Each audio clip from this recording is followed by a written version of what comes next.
Hello everyone, welcome और welcome back to my channel. मैं हूँ भारती और आज आप लोग के लिए लेकर आई हूँ कहानी तुम मेरी हो का एपिसोड नंबर 11। तो चलिए ज़्यादा बातें ना करते हुए हम कहानी के अगले भाग की तरफ बढ़ते हैं। लक्ष्य के यूं उसे झटके से छोड़ने पर दिविशा एकदम से लड़खड़ाकर पीछे रखे सोफे पर गिर गई, पर इस पर लक्ष्य ने कोई रिएक्शन नहीं दिया। उसका चेहरा बिल्कुल भावहीन था। उसके ऐसे बर्ताव के कारण दिविशा की आंखों के किनारे भीग गए। लक्ष्य ने एक तीखी नज़र से दिविशा को घूरते हुए कहा, मेरे पेशेंस टेस्ट करने की ज़रूरत नहीं है। जो कहा है वो बात अपने जहन में बिठा लो तो तुम्हारे लिए अच्छा होगा। और इतना कहकर वो बाहर चला गया। वहीं दिविशा अपनी जगह पर जम सी गई। अब वो चाह कर भी नमन से बात नहीं कर सकती थी, ना उससे उसका हाल ले सकती थी, ना अपना बता सकती थी। इस एक दिन में उसकी दुनिया इस तरह बदल जाएगी ये उसने कभी सपने में भी नहीं सोचा था। लक्ष्य उसकी शांत सी जिंदगी में एक तूफान की तरह आया। आज सुबह तक कितनी खुश थी वो, अपने और नमन की शादी के सपनों में गुम। ऐसा लग रहा था जैसे उस पर लग गए हों, और लक्ष्य ने एक क्षण में उसे आसमान से ज़मीन पर पटक दिया। इतने बड़े कमरे में भी उसे इतनी अजीब सी घुटन महसूस हो रही थी। उसकी नज़र अपने सामने रखे बड़े से शीशे में बैठे अपने अक्ष पर गई। उसे पता नहीं क्यों आज खुद से घिन सी आ रही थी। उसकी मांग में सजा हुआ सिंदूर और गले में लटका मंगलसूत्र इस बात की गवाही दे रहा था कि अब वो किसी और की हो चुकी है, यानी उसने अपने प्यार को धोखा दिया है। दिविशा की आंखें बिल्कुल लाल हो चुकी थी। उसने अपने पास रखा जग उठाया और पूरा पानी अपने माथे पर उड़ेल दिया। वो सिंदूर जो उसकी मांग में सजा हुआ था वो अब पानी के साथ बहकर उसके चेहरे को भिगो रहा था। उसने एक नज़र अपने अक्ष पर डाली और फिर तेजी से अपना मंगलसूत्र भी तोड़ दिया। मंगलसूत्र के सारे मोती टूटकर पूरे कमरे में बिखर गए और इसी के साथ दिविशा सिसकियां भर भर कर रोने लगी।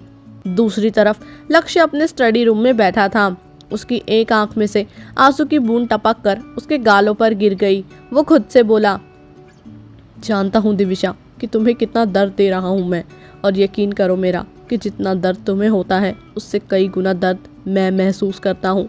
तुम्हारी आंखों से निकला हर एक आंसू, तुम्हारी हर एक सिसकी मन ही मन कसूटती है मुझे, पर मैं मजबूर हूँ। बस एक बार सब ठीक हो जाए, उसके बाद तुम जो सज़ा दोगी मैं खुशी खुशी मंजूर कर लूँगा, पर बस तब तक तुम कमज़ोर मत पड़ना। और इतना कहकर उसकी भी सिसकियां बंद गई। वहीं कमरे में इतनी देर से सब कुछ देख रही चाहत दिविशा के पास आई और अपने छोटे छोटे हाथों से उसके आंसुओं को पोंछते हुए बोली, क्या हुआ मम्मा, आप रो क्यों रहे हो? पापा ने डांटा आपको? चाहत को देख दिविशा खुद को संयम करते हुए बोली, सॉरी बेटा, आप यहीं थे, हमारा ध्यान नहीं गया, मम्मा नहीं रो रही है। और इतना कह उसने चाहत को एक झूठी मुस्कान दे दी। चाहत ने अपने हाथ बांधते हुए कहा, मुझे पता है मम्मा आप रो रही हो, मैंने देखा कि पापा ने आपको डांटा, मैं अभी पापा से बात करके आती हूँ। और ये बोल वो बाहर चली गई। कमरे से बाहर निकलते ही उसने एक सर्वेंट से पूछा, आपने पापा को देखा है? पर उस सर्वेंट ने मुस्कुराकर कह दिया, देखा तो है, पर अभी आपको वहाँ नहीं जाना चाहिए। और वो बिना चाहत की बात सुने वहाँ से चला गया। चाहत को जितने सर्वेंट्स मिले किसी ने उसे लक्ष्य का पता नहीं बताया, क्योंकि वो बेहतर जानते थे कि लक्ष्य को उसके काम में डिस्टर्ब करना मौत के कुएं में कूदने जैसा था।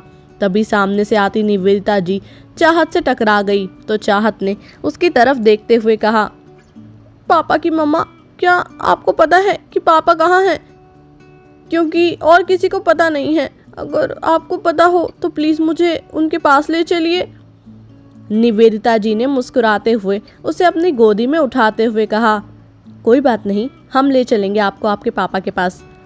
और जैसे ही वो लक्ष्य के स्टडी रूम के पास पहुंची, चाहत की नज़र ग्लास डोर से एक फाइल पढ़ रहे लक्ष्य के ऊपर गई और वो जल्दी से निवेदिता जी की गोद से उतरकर लक्ष्य के पास भाग गई। निवेदिता जी बस ये देखना चाह रही थी कि लक्ष्य चाहत को किस तरह ट्रीट करता है, क्या उसने जो जिम्मेदारी उठाई है वो उसे निभा पाएगा। तभी परेशान सी दिविशा चाहत को ढूंढते हुए निवेदिता जी के पास जा खड़ी हुई और उसके चेहरे पर टेंशन की लकीरें उभर आई।